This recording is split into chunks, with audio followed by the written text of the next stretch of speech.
day, another spring readathon. So I was cleaning fur already so that I wasn't sitting in a bed of fur anywhere that I might want to film my readathon. So when you own an animal that sheds its winter coat, I signed up for this. I'm fully aware, and sometimes I like to say I brought Nugget with me when I'm feeling especially coated in fur on my clothing. But so I did have volume one of the Unselected Journals of Emma M. Lyon in my ears when I was cleaning and just settling in for the readathon. And it's a little unfortunate for me because audio is not my preferred fiction intake method, is actually my least favorite. I really like audio for nonfiction because it feels very similar to podcasts. A lot of times, as well, like nonfiction can be harder for me to get through and a lot of times cause me to fall into reading slumps. So I'm a lot more prone to stick with it if I listen to it via audio. But for fiction, it's really challenging for me because I like to be really immersed in fiction and I'm inevitably going to be distracted while I'm listening to something. So I'm about halfway in volume one and I'm telling you, I've in why can't I think of a good word? I've probably actually taken in like a third of the first half of this volume. Emma's funny. I enjoy her narration. I enjoy that it's epistolary. Um, I it is much more like modern because it was written very recently. But in terms of like cultural reflections, you can tell it's very much a modern author. Um, because it's digging a lot more into like the gender roles and such, um, which is just much more modern. So it's it's a product of what it is because it is what it is. It's not Jane Austen writing; it's a woman in the 21st century writing. Um, so it's not bad, but it's like you can't change the fact that you're writing about the past when you're not living it, and so it's just different in that way versus 19th century lit I've read. And I'm just very aware of that because of the literature I've read. And I kind of like I knew that was what I was getting into. I don't dislike it. It just feels less authentic than if it was someone living in that time period, if that makes sense. And I just get hyper fixated on authenticity because that's who I am as a person. So, if I were to pick between someone living a time writing about it versus someone who didn't live that time writing about it, like I'm always going to pick the person who actually lived in the time writing about it. And I think that's also because linguistically it's going to be the most authentic that it could be because it's always a product of its time. Um, it's a fascinating endeavor when people choose to try to go backwards. It's probably not my it's probably not my chosen my preferred reading experience to see people go backwards, but I mean I'm sure technically a ton of books are authors technically going backwards, but I think this is why I very seldomly read historical fiction. I think I just verbalized why. So yeah, I'm not a huge historical fiction reader, and because sometimes it's like weird when you have the same thing of like the time period dissonance, except sometimes there's like an ethnicity difference and there's like a white woman writing about a culture that's not white, and you're like, we just need to be very shrewd here about what we're doing and why, and making sure that we have really concrete research behind this. Otherwise, this is gonna do more damage than good. So I think those types of like things are also why I'm less prone to pick up historical fiction. And also, I read a few with my previous book club I was in, and almost, I think like none of the ones that we read really felt like fully historical fiction for me. Like they definitely partially were, but a lot of times historical fiction can feel like it's actually falling more into like romance or more into mystery and less so actually like true historical fiction. Anyway, that was a tangent. Um, my point is, I'm not hating it, um, but also I'm probably not the target audience for it. I will still continue, but again, as of right now, I'm like concerned about my retainment because with my current library predicament, I only have access to audio. And I just feel like it's ruining my experience of this series already. Um, Let alone I've never listened to a series. So I'm feeling very frustrated that my only option is audio right now, but I don't care enough to purchase it. And I also just don't have the money to purchase it. So I literally have to listen to this, and it's making me mad that I have to listen to it because I would so much rather be reading it. And anyway, I'm hoping I will still enjoy the experience and just somehow find a way to like fixate better on listening to it. But it's been a struggle so far because you're like, oh, you're just doing chores. But it's like, yeah, but I'm still not 100% paying attention. I don't know. I don't know what it is, but it's really hard for me to pay attention, which is wild because I pay attention to nonfiction and podcasts all the time. But like as soon as it's fiction, for some reason, I don't know if it's because like as soon as something's audio fiction, all of a sudden it's like more dramatized.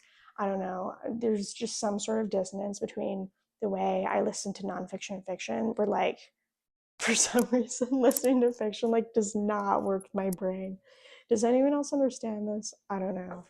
Um, that was basically a whole rant to say I don't have much to say about the book, but I am enjoying her wit. And then I also just went to my evening church, so I am thinking more about generosity. I'm gonna have some prayer time. I do like to like preface reading with reading spiritually most days whenever possible. So before I dig into my novels, I'm going to be doing my quiet time.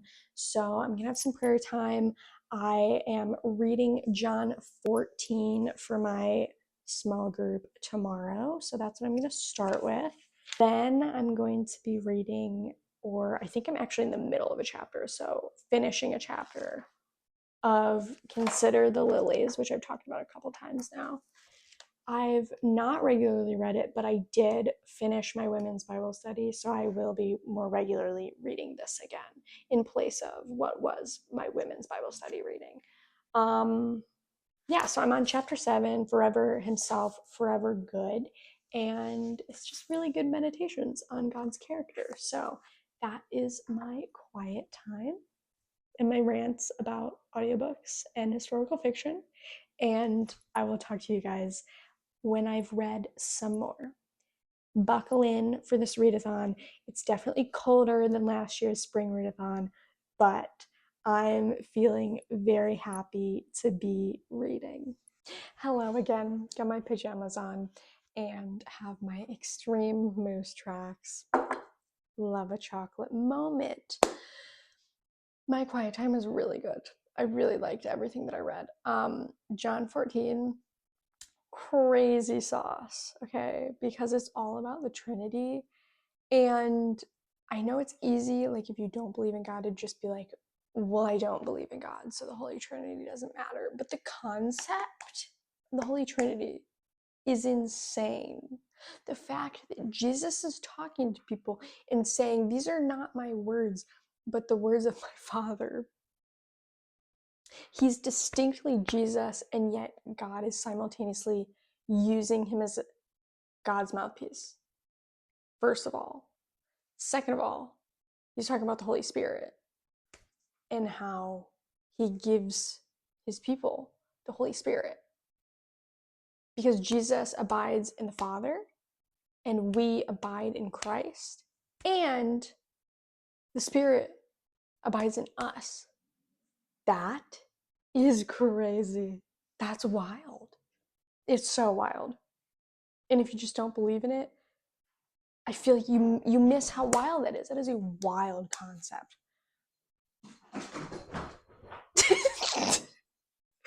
It's Zoomy hour. Like, that's how wild it is. It's like Nugget running up the walls wild. You can't make this up. God timed that so well. And then I finished reading the chapter on God's character in the anxiety book, just meditating on, like, our names don't really have bearing on who we are versus God's name, I am, in Yahweh. It has everything to do with who he is. The fact that he says, I am, it means he has no potential. It means he's eternal. He always has been. It means he's self-existing. Nothing had to create him. And it means that he's self-sustaining. Nothing has to keep him going. He's not having to recharge himself. That's not a thing.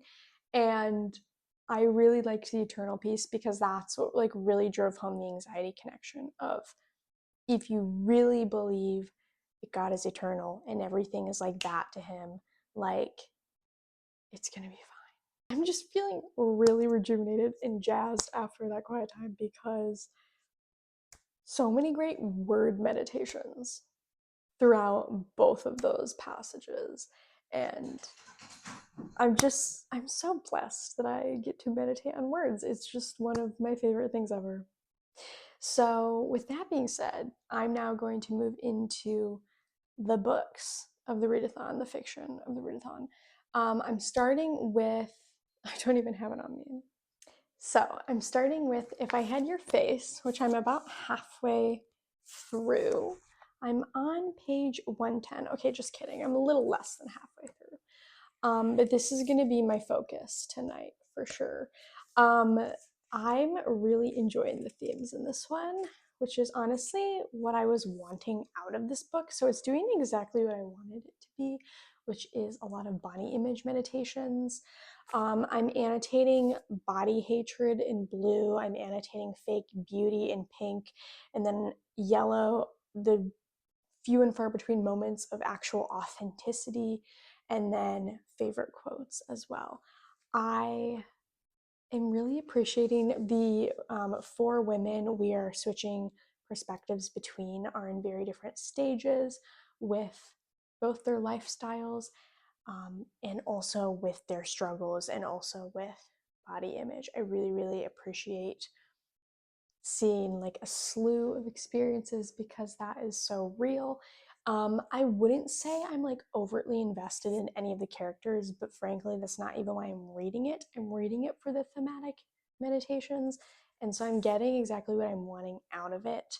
And my guess is that I'm going to be probably around 4 stars. There's like brief moments that are a little more graphic than what I normally like to read, but it's not like overtly disturbing or anything. There was this one twist where I was like, I'm really liking this, like this one character is like absolutely my favorite. And then she did something that was like very feral. And I was like, girl, you just lost my respect. It was crazy. It was crazy. But yeah, so basically the 4 characters we're following Ara, and we're following Curie and Wona and who was the last one? And Miho. So Ara is living with another girl. What was her name? Sujin. So Ara and Sujin are roommates. And basically, Sujin really wants to, what's the job called?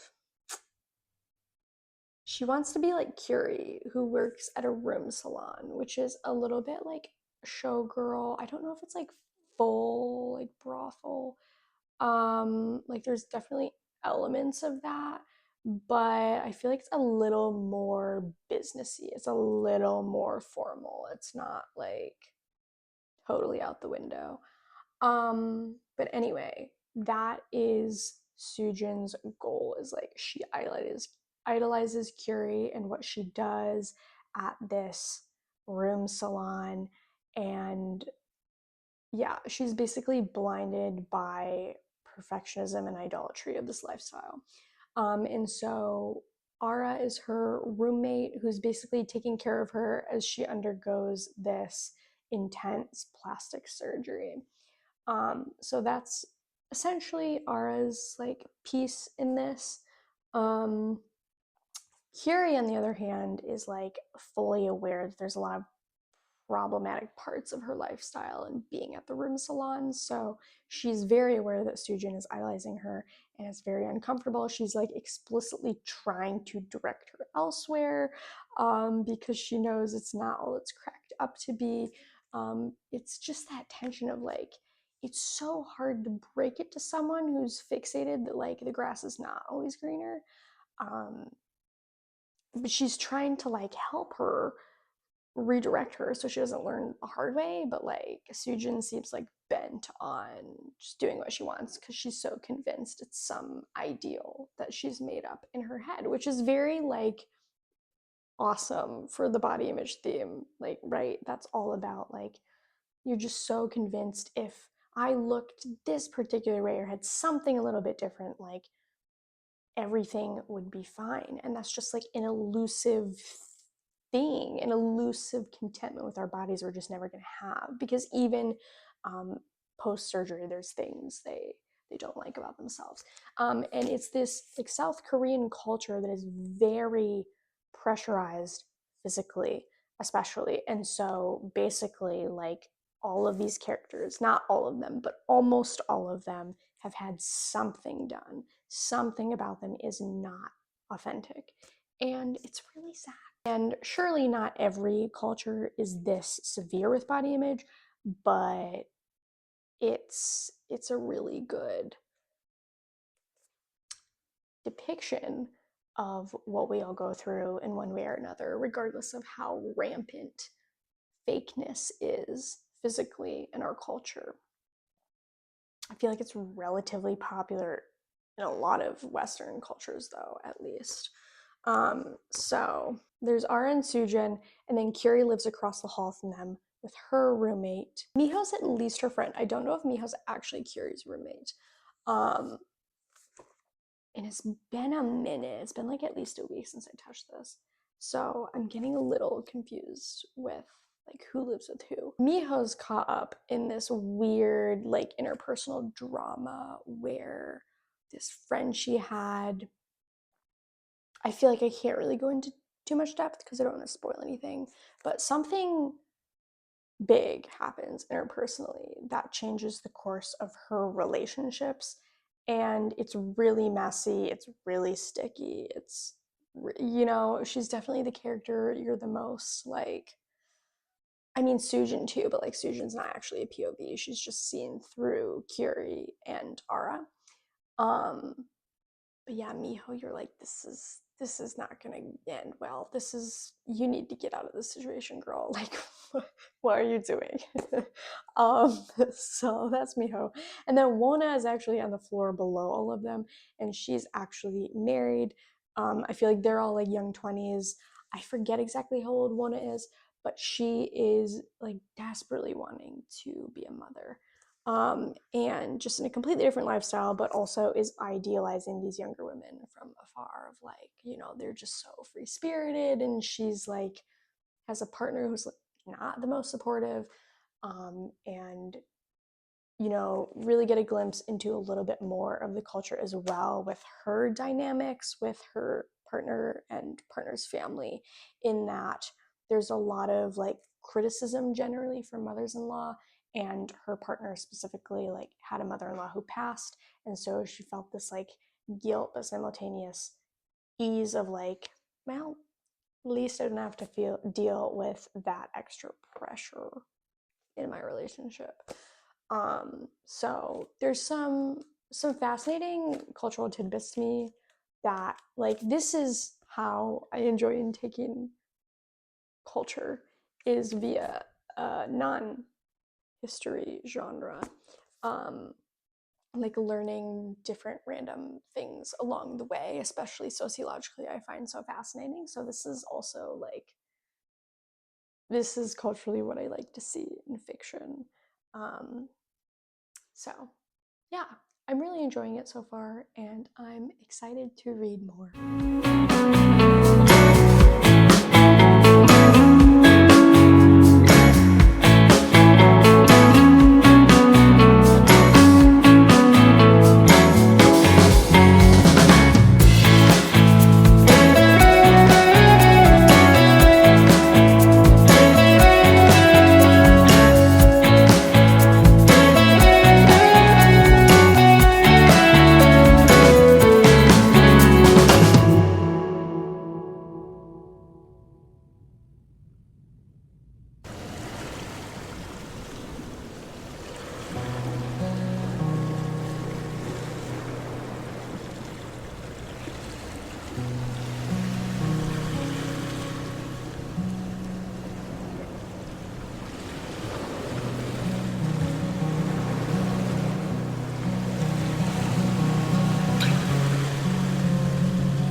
Hey friends, so I have a little update. I do have to go to my Bible study, but my current update is that I finished volume 1 of Emma and Lion, which I ended up having to read a whole summary of afterwards because I missed more stuff. Are we surprised? No.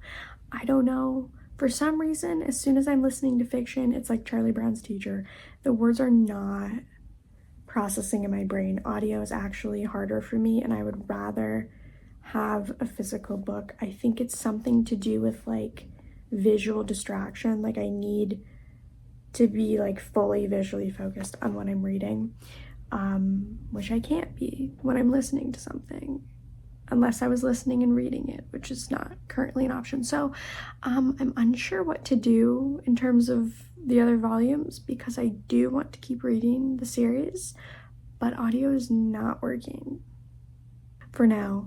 I'm like 10 pages away from finishing If I Had Your Face, and it's wrapping up very interestingly. I was curious like how it would wrap up because it's not so much a linear story, and each character is going through a very different like snippet of their lives. I do normally dislike multiple POV, but I'm finding this to be fascinating as far as like what I keep looking at my pillow, but like what snippet of each of the characters' lives we're following. It's like a very interesting section to be looking at for each of them, and I really like how they're all ending a little high stakes. I think it's really important for the culture that they're all wading through with body image, and just the idea that like if you're hiding behind facades, they're all gonna come crumbling down. I think that's really accurate. So I'm really liking the way it's ending pretty tumultuously for everyone. Not 100% done, so I can't say for sure, but yeah, despite the chaos, I'm actually really appreciating that it's chaotic. I think that that aligns with my worldview. So I'm really appreciating the meditations still. It's not like a super absolute must read or reread, I wouldn't say, but it's a really nice continued meditation on body image and just pressures of how people view you or what they think about you and people pleasing. And it's just like continuing to foster this pensivity I have with all of these topics. So I'm very appreciative of it and look forward to maybe reading more of these types of themes going forward in my life. So yeah, those are my thoughts right now, and I'll update you. Tonight I'm obviously gonna finish this, and then I'm going to be starting at least another book. Technically tonight's the end of the readathon, but I think similar to the winter readathon, this was a little less of like a strict 24 hours. So I'm probably just gonna have a third day with Monday tomorrow outside of work and continue just to share the joy of what I'm reading. So yeah, I'm looking forward to that. Talk to you later.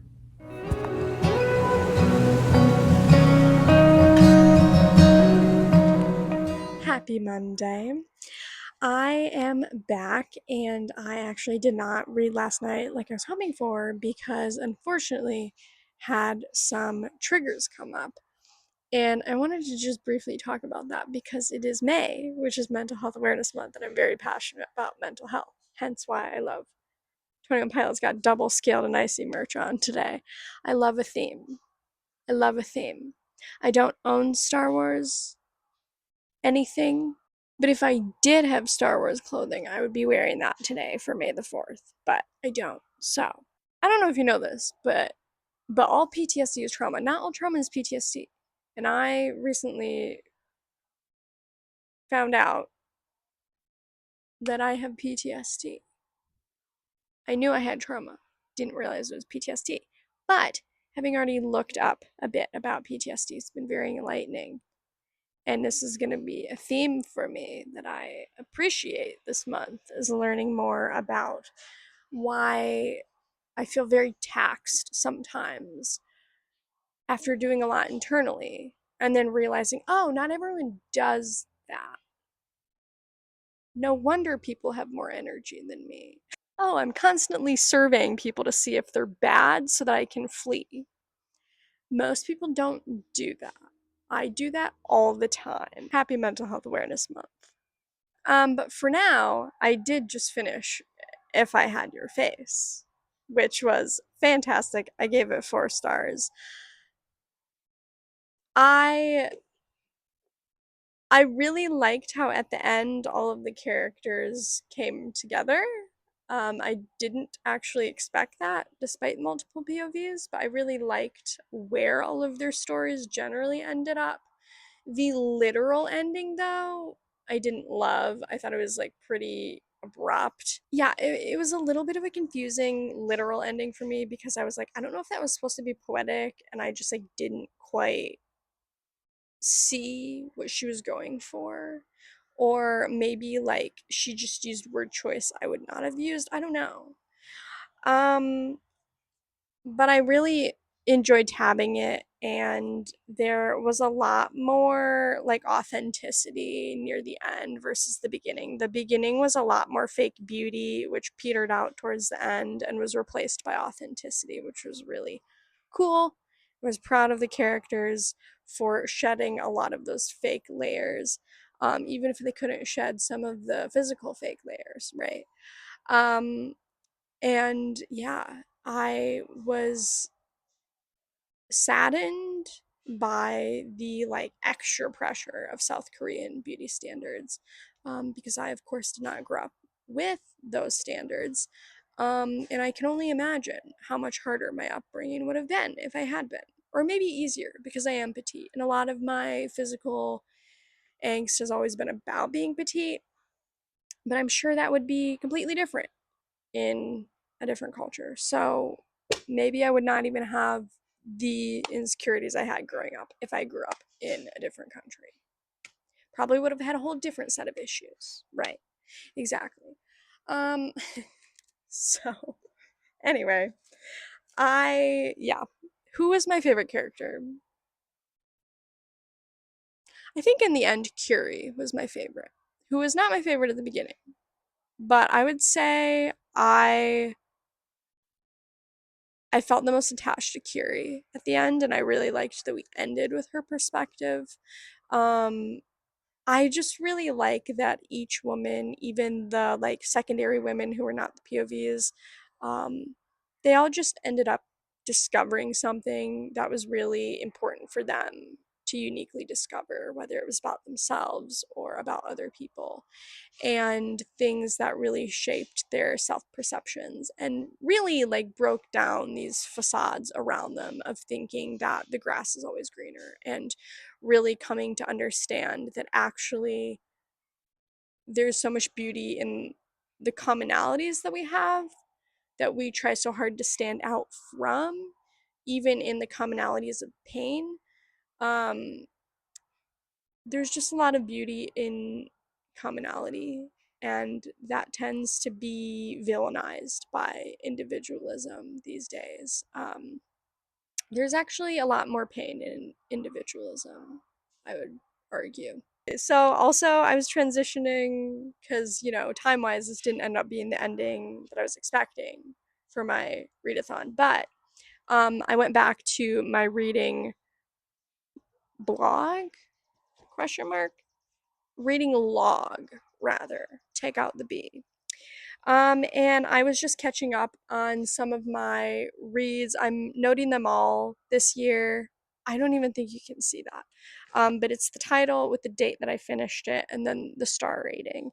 And then there's these other spreads next to those spreads where you can pick one and write about it in depth, which again, I don't think you can really see. But I picked If I Had Your Face to talk about on this spread. And I don't usually do this with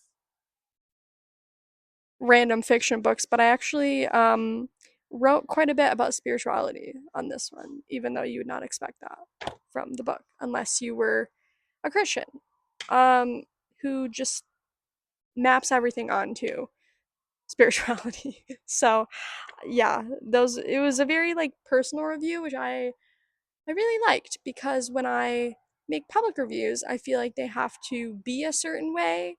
But like writing something in here that's just for myself, I'm like, I can make this way more personal about my worldview. And I actually really enjoyed that. And I might do that more often. I was gonna now go into my May spread. The calendar spreads I do for the month, it tends to just be like a rough draft, because you have like, if you look at my February spread, I had If I Had Your Face, which obviously did not read until April and the beginning of May. So obviously they're just rough drafts. They're not like hard and fast. This is what I'm going to read, but it is always nice to have direction of a list of things that I would grab next, so that I continue prioritizing something that is very much like a stress balance for anything that might come up in my life that is stressful. Reading is such a good stress reliever for me that I always want to be dipping into when I can. I'm very happy the sun came back out. So yeah, definitely my next priority, as I'm about to start this evening, will be Red Rising, which looks ugly right now with the little like interlibrary loan sticker on it. But I'm really excited for this one. I feel like I haven't read a proper sci-fi in too long, and I've really been craving sci-fi. So I'm really looking forward to it. It looks like it's like 400, 500 pages, but it's actually only 370, 380 pages. I'm like, it's not large print. Why does it look so much larger than it is? I don't know. But maybe, hopefully, that'll mean it reads a lot faster than the length looks. We'll see. Um, all I know is this has something to do with Mars. And that's all I know. And I'm excited. I'm excited. I haven't read anything like this in a really long time.